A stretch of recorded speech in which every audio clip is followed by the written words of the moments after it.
उत्तर प्रदेश सरकार के धर्मांतरण कानून पर सवाल उठाने वालों, जरा छतरपुर की अफरोज का हश्र देख लीजिए। 3 साल पहले अफरोज नीलम अहिरवार थी, लेकिन मोहब्बत के लिए उसने अपने घर से बगावत की, अपना धर्म बदला और तालिब के साथ निकाह कर बन गई अफरोज। लेकिन उसके बाद भी उसकी बदकिस्मती ने उसका पीछा नहीं छोड़ा और आखिरकार अफरोज को अपनी जान गंवानी पड़ी। परिवार की अगर माने तो नीलम तालिब के लिए अफरोज बनने को तो तैयार हो गई थी, लेकिन मन से इस्लाम को स्वीकार नहीं कर पाई। यही उसका सबसे बड़ा गुनाह था। कलमा पढ़ने से अफरोज ने इनकार किया, ससुरालियों ने उसे जहर देकर मार दिया।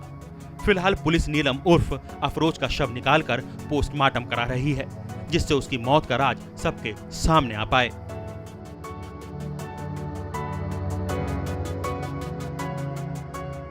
दरअसल 3 साल पहले छतरपुर के सिविल लाइंस की रहने वाली नीलम अहिरवार को तब्बू उर्फ तालिब नाम के एक मुस्लिम युवक से प्यार हो गया। घर वालों की मनाही के बावजूद नीलम तालिब से शादी करने पर आमादा थी। आखिरकार घर वालों का विरोध करके नीलम तालिब के साथ घर से भाग गई।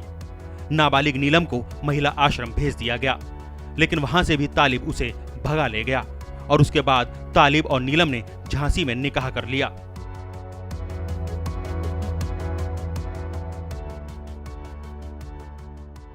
दो 2015 में तब्बू उर्फ तालिब खान ने उसका अपहरण किया था, उसको भगा के ले गया था।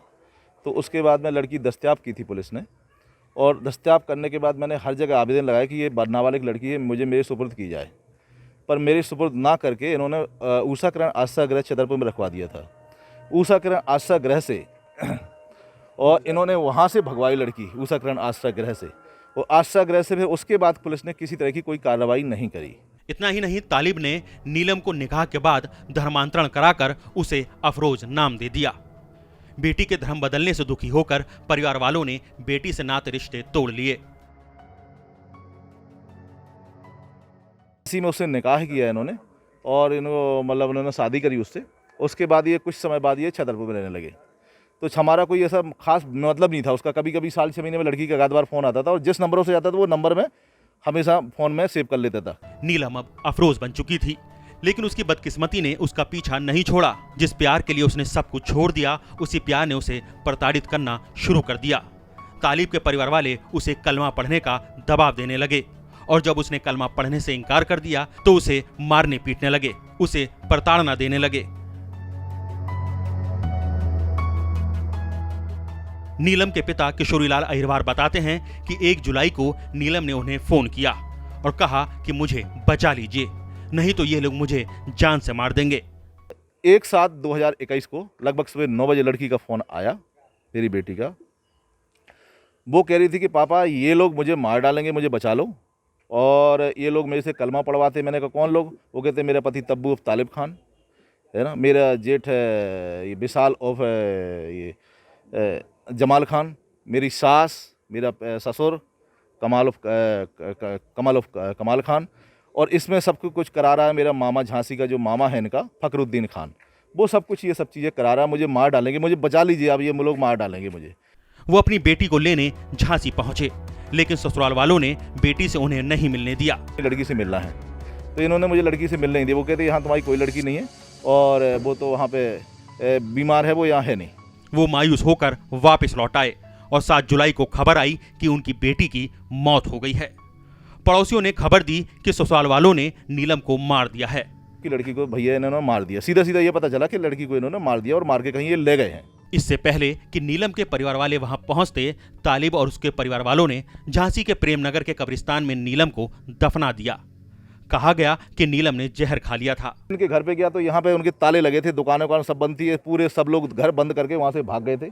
फिर मैंने पड़ोसियों से पता किया वहाँ से, तो उनके जो पड़ोसी थे उन्होंने बताया कि यहाँ से चद्दर में लपेट के ले गए थे, उसके हाथ तो ऐसे लटक रहे थे।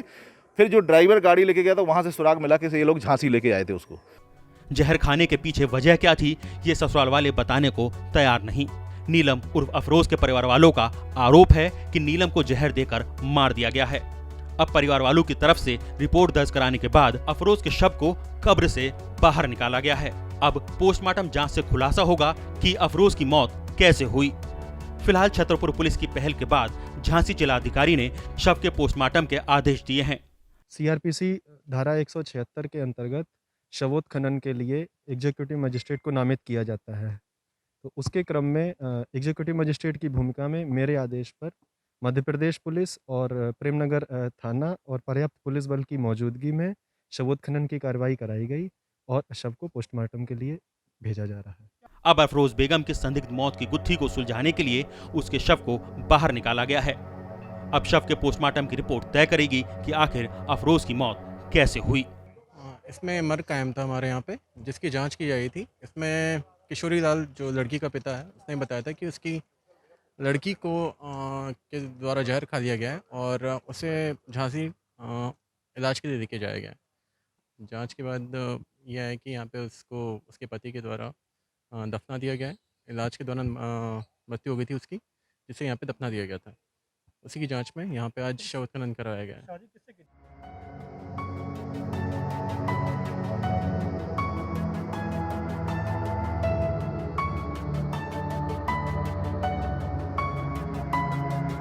अस्तित्व न्यूज के लिए झांसी से परवीन भार्गव की रिपोर्ट।